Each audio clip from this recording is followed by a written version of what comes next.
नमस्कार दोस्तों, मैं हूं आपका दोस्त श्रवण सेमल। दोस्तों, हाल ही में उत्तराखंड ऋषिकेश के काले की ढाल पर हुई घटना ने पूरे प्रदेश को स्तब्ध कर दिया है। हरियाणा और उत्तराखंड के बीच बने घने संबंध के बीच एक आपसी कटुता पैदा हो चुकी है। हरियाणा और उत्तराखंड के लोगों को समझना होगा कि हरियाणा और उत्तराखंड दोनों भारत माँ के बेटे हैं। हम कोई आपसी दुश्मन नहीं हैं। एक घटना हुई, भीड़ उग्र हुई, बिना सच जाने कुछ युवाओं को पीटा गया, कुछ युवाओं ने पीटा, जो पूरी तरह गलत है। मैं इस घटना की दिल से निंदा करता हूँ, क्योंकि भीड़ का कोई चेहरा नहीं होता, भीड़ सिर्फ अफवाह पर चलती है। दोस्तों, जैसे दो दोस्त आपस में थे, उन्होंने एक प्लान बनाया कि हम लाल रंग को पीला रंग बताएंगे। तो उसने दूसरे को बताया कि ये लाल नहीं पीला है, फिर दूसरे ने तीसरे को बोला कि ये लाल नहीं पीला है, तीसरे ने पांचवें से। तो जो सही भी थे उनको लगा कि यार हम लोग गलत हैं क्या, क्योंकि इतने लोग इसको लाल को पीला क्यों बता रहे हैं, तो इसका मतलब मेरी आंखें खराब हैं। तो ऐसे ऐसे होते होते पूरे गांव ने, पूरे समाज ने लाल रंग को पीला रंग बताया।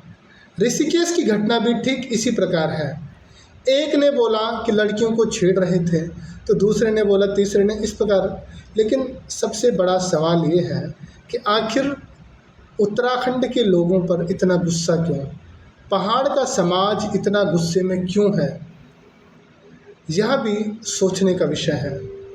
दोस्तों, जिस प्रकार से आजकल पहाड़ से लड़कियां गायब हो रही है, उत्तराखंड में हर दिन लड़कियों के साथ छेड़छाड़ हो रहा है, अपराध की घटनाएं बढ़ रही हैं, किंतु शासन प्रशासन स्तर पर कोई न्याय नहीं मिल रहा है, तब समाज खुद कानून हाथ में लेने लगता है, और यह सबसे खतरनाक स्थिति होती है। याद रखिए, न्याय और मॉब लिंचिंग में फर्क होता है। उत्तराखंड देवभूमि है, यहाँ की पहचान संस्कार है, सेवा है, आतिथ्य सरकार है। हमारे संस्कार में हिंसा नहीं है।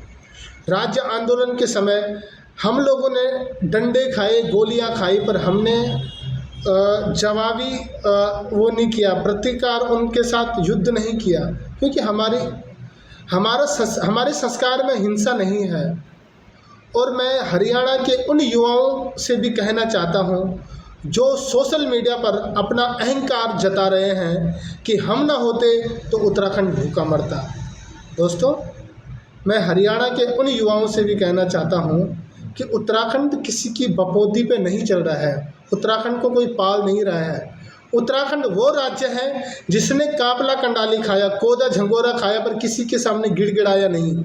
हम स्वाभिमानी व्यक्ति हैं, हम किसी के होने से न होने से हम पे कोई फ़र्क नहीं पड़ता है, और हमें कोई पाल नहीं रहा है। इतना ज़रूर है कि आपके आने से पर्यटन का कुछ हिस्सा, वो हिस्सा जो बिजनेस क्षेत्र से लगा हुआ है, वो भी इंडिविजुअल, आप किसी राज्य को नहीं पाल रहे हैं, किसी व्यक्ति को नहीं पाल रहे हैं, आप किसी के बिजनेस को ज़रूर प्रमोट कर रहे हैं।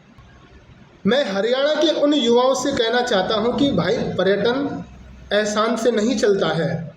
आप घूमने आते हैं, आपका स्वागत है, लेकिन पहाड़ बिकाऊ नहीं है।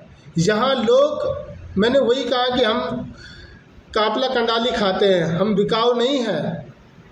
हाँ, पर्यटक बनकर आइए, साथ में संस्कार भी लाइए, सड़कों को रेलिंग ट्रैक मत बनाइए, पहाड़ की शांति को अशांति में मत बदलिए। और उत्तराखंड के लोगों से भी मैं कहना चाहता हूं कि हरियाणा की भाषा शैली को दुश्मनी मत समझिए, क्योंकि हर प्रदेश की अपनी एक भाषा शैली होती है, एक खड़ापन जिसको बोलते हैं। तो अपने बाप को भी जब बात करेंगे तो ऐसा लगता है कि अपने पापा को भी गाली दे रहे होंगे।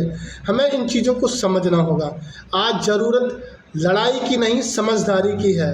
ना उत्तराखंड हरियाणा के बिना अधूरा है, और ना ही हरियाणा उत्तराखंड से बड़ा है। गलत चाहे पहाड़ का हो या मैदान का, हरियाणा का हो या उत्तराखंड का, गलत गलत होता है। लेकिन हमें यह मानना पड़ेगा कि नफ़रत किसी भी समस्या का समाधान नहीं होता है। याद रखिए, राज्य अलग हो सकते हैं लेकिन हमारा तिरंगा एक है और एक रहेगा।